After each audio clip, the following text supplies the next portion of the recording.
ඔන්න ඉතින් සාදරයෙන් පිළිගන්නවා Simple Mind YouTube channel එකට. ඔන්න ඉතින් යාළුවනේ අද smart test video එකකුත් තරන් ආවේ ඔයාට හිතලා උත්තර දෙන්න පුළුවන් සුපිරිම smart test එක. ඉතින් අද smart test එකෙත් ඔයාට ප්‍රශ්න 10ක් අරන් ඇවිල්ලා තියෙනවා. ඉතින් ඔයාට එක ප්‍රශ්නයකට උත්තර දෙන්න තප්පර 5ක් කාලයක් හම්බ වෙනවා. ඔයා හරියටම ගෙස් කරන එක ප්‍රශ්නයකට ලකුණු 10ක් හම්බ වෙනවා. ඔයාට smart test එක අන්තිමේදීම හම්බ වෙන ලකුණු ගානත් අනිවාර්යයෙන්ම පහලින් කමෙන්ට් එකක් දාන්න යන්න අමතක කරන්න එපා. එහෙනම් යාළුවනේ වීඩියෝ එක ලයික් එකකුත් දාන්න. එහෙනම් අපි යන් අපේ ස්මාර්ට් ටෙස්ට් එකට. එහෙනම් අපි යන් අපේ පළවෙනි ප්‍රශ්නෙට. ඔයාට හම් වෙන පළවෙනි ප්‍රශ්නේ තමයි මේ රූප දෙකෙන් කියවෙන්නේ ඔයාලා ගොඩක් කන්න කැමති පළතුරක් ගැන. මේක ගැන ඉංගියක් දුන්නොත් මේක දම් පාටට උරු පළතුරක්. එහෙනම් ඔයාගේ තප්පර පහ පටන් ගන්නවා. හරියටම උත්තරේ ගෙස් කරමු බලන්න.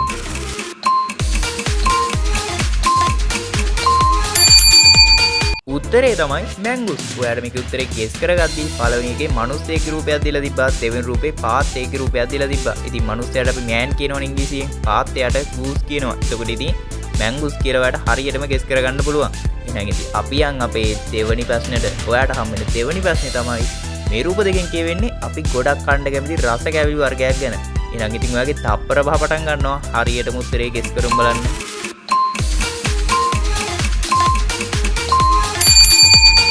උත්තරේ තමයි මස්කට්. ඉතින් ඔයාලට පළවෙනි එකේ මස් වල රූපයක් දීලා තිබ්බා. දෙවෙනි එකේ කතුරකින් කපන එකක් දීලා තිබ්බා. ඒතකොට ඉතින් අපි කපනවට කට් කියනවනේ. ඒතකොට ඉතින් ඔයාලා ලේසියෙන්ම ගෙස් කරගන්න පුළුවන් මස්කට් කියලා. එහෙනම් යාළුවනේ ඔයාලා කන්න කැමතිම රස කැවිලි වර්ගේ පහලින් කමෙන්ට් එකක් දාන්න යන්න බලන්න. එහෙනම් අපි යන් අපේ ඊළඟ ප්‍රශ්නෙට. ඔයාට හම් වෙන තුන්වෙනි ප්‍රශ්නේ. ඔයාට හම් වෙන තුන්වෙනි ප්‍රශ්නේ තමයි මේ රූප දෙකෙන් කියවෙන්නේ අපි ගොඩක් බොන්න කැමති පාන වර්ගයක් ගැන. මේක නම් ඉතින් ගොඩක්ම ලේසි ප්‍රශ්නයක් නේ. එහෙනම් ඔයාගේ තප්පර පහ පටන් ගන්නවා. හරියටම උත්තරේ ගෙස් කරමු බලන්න.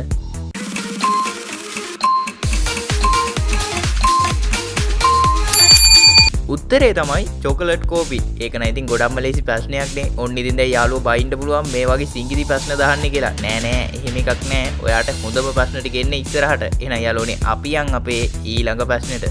ඔයාට හම් වෙන හතරවෙනි ප්‍රශ්නේ. ඔයාට හම් වෙන හතරවෙනි ප්‍රශ්නේ තමයි මේ රූප දෙකෙන් කියවෙන්නේ අපි ගොඩක් කන්න කැමති කෑම වර්ගයක් ගැන. එහෙනම් ඉතින් ඔයාගේ තප්පර පහ පටන් ගන්නවා. හරියටම උත්තරේ ගෙස් කරමු බලන්න.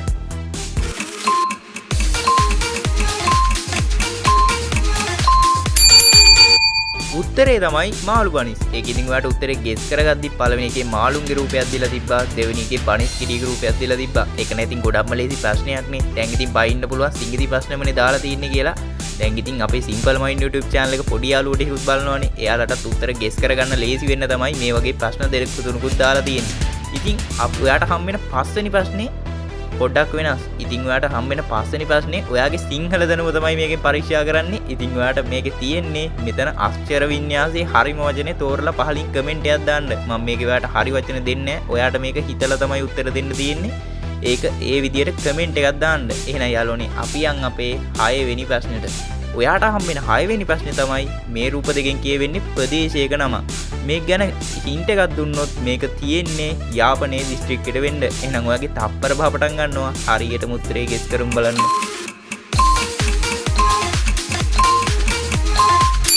උත්තරේ තමයි අලිමංකඩ. ඔයාට මේක ඉතින් උත්තරේ ගෙස් කරගද්දී පළවෙනි එකේ අලින්ගේ රූපයක් දීලා තිබ්බා. ඒක ඉතින් තනි අලියෙකුත් නෙමෙයි අලි සෙට් එකක් මේ තියා. ඒතකොට ඉතින් ඔයාට හරියටම ගෙස් කරගන්න පුළුවන් අලි කියලා. දෙවෙනි එකේ මංකඩ රිසෝට් එකේ බෝඩ් එක තමයි දාලා තිබ්බේ. නැත්නම් ඉතින් මංකඩ දාන්න එකක් නැහැ නේ සාමාන්‍යයෙන්. එහෙනම් යාළුවනේ අපි යන් අපේ ඊළඟ ප්‍රශ්නෙට. ඔයාට හම් වෙන 7 වෙනි ප්‍රශ්නේ. ඔයාට හම් වෙන 7 වෙනි ප්‍රශ්නේ තමයි මේ රූප දෙකෙන් කියවෙන්නේ පන්සලක නම. මේක පිහිටලා තියෙන්නේ මහනුවර දිස්ත්‍රික්කෙට වෙන්න. එහෙනම් ඔයාගේ තප්පර පහ පටන් ගන්නවා. හරියටම උත්තරේ ගෙස් කරමු බලන්න.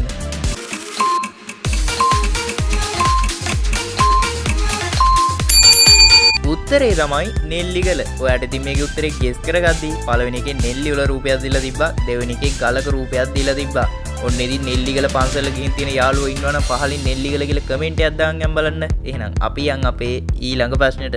එහෙනම් අපි යන් අපේ 8 වෙනි ප්‍රශ්නෙට. ඔයාට හම් වෙන 8 වෙනි ප්‍රශ්නේ තමයි මේ රූප තුනෙන් කියවෙන්නේ ඔයාලා ගොඩක් දන්න ප්‍රසිද්ධ ප්‍රදේශයක්. මේ ගැන හින්ට් එකක් දුන්නොත් මේක පිහිටලා තියෙන්නේ කොළඹ දිස්ත්‍රික්කයට වෙන්න. තා චුට්ටක් ප්‍රශ්නේ ලේසි කරනවා නම් මේක පිහිටලා තියෙන්නේ ශ්‍රී ජයවර්ධනපුර කෝට්ටේ කියන ප්‍රදේශයට ආසන්නෙන් තමයි මේ ප්‍රදේශය පිහිටලා තියෙන්නේ.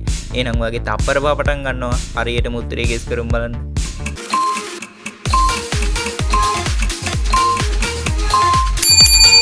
උත්තරේ තමයි නාරාහේන් පිට. ඉතින් ඔයාලට මේකේ උත්තරේ ගෙස් කරගද්දී පළවෙනි එකේ නාරං ගෙඩියක රූපයක් දීලා තිබ්බා. ඒකෙන් ඔයා නාරා කියන එක ගෙස් කරගන්න ඕනේ. ඉතින් දෙවෙනි එකේ හේනක රූපයක් දීලා තිබ්බා.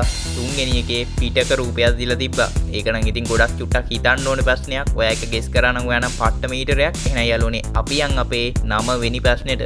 ඔයාට හම් වෙන 9 වෙනි ප්‍රශ්නේ. ඔයාට හම් වෙන 9 වෙනි ප්‍රශ්නේ තමයි මේ රූප දෙකෙන් කියවෙන්නේ ලංකාවේ ප්‍රසිද්ධ ස්ථානයක් ගැන. මේක ගැන හින්ට් එකක් දුන්නොත් මේක පිහිටලා තින්නේ බස්නාහිර පළාතට වෙන්න. එහෙනම් ඔයාගේ තප්පර පහ පටන් ගන්නවා. හරියටම උත්තරේ ගෙස් කරමු බලන්න.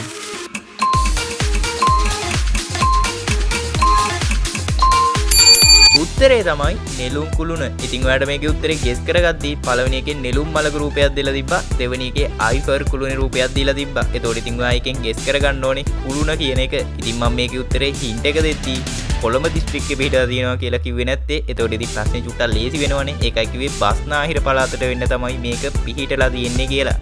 එහෙනම් යාළුවනේ අපි යන් අපේ අන්තිම ප්‍රශ්නෙට. දැන් ඉතින් අපේ තියෙන්නේ ස්මාර්ට් ටෙස්ට් එකේ අන්තිම ප්‍රශ්නේ 10 වෙනි ප්‍රශ්නේ. එහෙනම් යාළුවනේ අපි යන් අපේ 10 වෙනි ප්‍රශ්නෙට. ඔයාට හම් වෙන 10 වෙනි ප්‍රශ්නේ. ඔයාට හම් වෙන 10 වෙනි ප්‍රශ්නේ තමයි මේ රූප දෙකෙන් කියවෙන්නේ ලංකාවේ රජ කෙනෙක් ගැන. මෙයා ගැන පොඩි හින්ට් එකක් දුන්නොත් මෙයා මහනුවර යුගයේ රජ කෙනෙක්. මේකත් ඉතින් ගොඩක්ම ලේසි ප්‍රශ්නයක්. එහෙනම් වගේ තප්පර පහ පටන් ගන්නවා. හරියටම උත්තරේ ගෙස් කරමු බලන්න.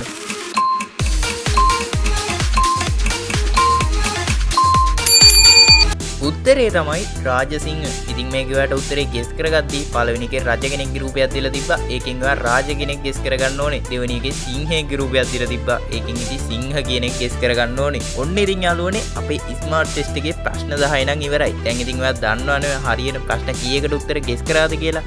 ඒකට හරියට ලකුණු ගන්නත් අනිවාර්යයෙන්ම පහලින් කමෙන්ට් එකක් දාන්න යන්න අමතක කරන්න එපා. ඉතින් යාළුවනේ අද වීඩියෝ එක හොඳ නම් අනිවාර්යයෙන්ම වීඩියෝ එකට ලයික් එකකුත් දාන්න.